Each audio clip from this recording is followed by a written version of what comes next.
നമുക്കെല്ലാവർക്കും സുപരിചിതമായിട്ടുള്ള ദർഗയാണ് നിസാമുദ്ദീൻ ഔലിയാന ദർഗ. പക്ഷെ അതിനോട് ചാടിയിട്ട് തന്നെ ആരും കാണാതെ പോയൊരു ദർഗയാണ് ജഹാനാരയുടെ ദർഗ. ജഹാനാര ബിൻ ഷാജഹാൻ. ഇവിടെയാണ് നമ്മുടെ ഇസ്ലാം.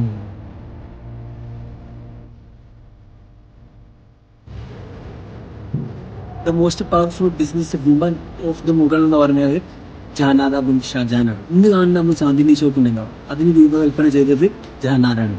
അതുപോലെ തന്നെ ഇന്നത്തെ ഗുജറാത്തിലെ സൂറത്ത് പോർട്ട്, ആ സൂറത്ത് പോർട്ടിൻ്റെയും അന്നത്തെ ആദായം എല്ലാം കൈപ്പറ്റിയിരുന്നത് ജഹാനാരായിരുന്നു. സൂറത്ത് പോട്ടൊക്കെ ഒരു കാലത്ത് ഈ മകയുടെ കയ്യിലായിരുന്നു. മുംതാസ് മരിക്കുന്ന സമയം, അതായത് അന്ന് ജഹാനാർക്ക് 17 വയസ്സാണ്. അപ്പോൾ മുംതാസിനായിരുന്നു ആ കാലഘട്ടത്തിൽ ബാദ്ഷാ ബീഗം എന്നുള്ള പദവി ലഭിച്ചത്. അതായത് സ്ത്രീകൾക്കുള്ള ഏറ്റവും ഉയർന്ന പദവി. അത് പിന്നെ ലഭിക്കുന്നത് ആർക്കാണതാണ്? കാരണം 17ാമത്തെ വയസ്സിലിട്ടാണ് ആർക്ക് ലഭിക്കുന്നത്? ജഹാനാർക്ക് ലഭിക്കുന്നത്. മുഗൾ എംപയറിലെ അത്രയും ഒരു ധീര വനിതയുടെ ദർഗ എങ്ങനെ ഇവിടെ എത്തിയെന്നുള്ളതിന് ഒരു കാരണമുണ്ട്. അവരുടെ ജീവിതം എന്ന് പറഞ്ഞാൽ സൂഫി ദർശനത്തിന്റെ വഴിയിലൂടെ മാത്രം ജീവിച്ചതായിരുന്നു. അതുകൊണ്ട് തന്നെയാണ് ഈ നിസാമുദ്ദീൻ ഔലിയാന്റെ സാമീപ്യം കിട്ടണം എന്നുള്ളത് കൊണ്ടാണ് ഇവിടെ ദർഗ വരുന്നത്. അജ്മീരിലാണ് മഹദി ജനിക്കുന്നത്. ഈ ഒരു ജനനം തന്നെ പലപ്പോഴും ഒരു നിമിത്തമായിട്ട് കണ്ടിരുന്നു. കാരണം അജ്മീർ നമുക്കറിയാലോ, ഖാജ മൊയ്നുദ്ദീൻ ചിശ്തിയുടെ നാടാണ്. അവിടെയുള്ള ജനനം തന്നെ സൂഫിസത്തിലേക്കുള്ള ഒരു നിയോഗമാണ് എന്ന് പലപ്പോഴും മഹദി കരുതിയിരുന്നു എന്ന് പറയപ്പെടും.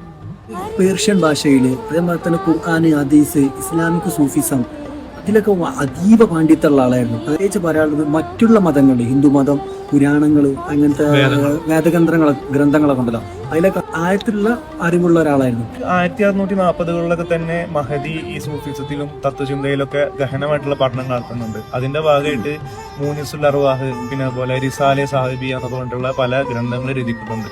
ഈ മൂനിസുൽ അർവാഹൊക്കെ ഈ ഖാജ മൊയ്നുദ്ദീൻ ചിശ്തിയെ പറ്റിയിട്ടുള്ള ഒരു ഹാജിയോഗ്രഫിയാണ്. അവിടെ ഖബറിന്റെ അടുത്ത് നമുക്ക് കാണാൻ പറ്റും ജഹാനാര ബിൻ ഷാജഹാൻ ഗാസി അനാറുള്ള ചിശ്തി എന്നുള്ള സാധനം അവിടെ കാണാൻ പറ്റും.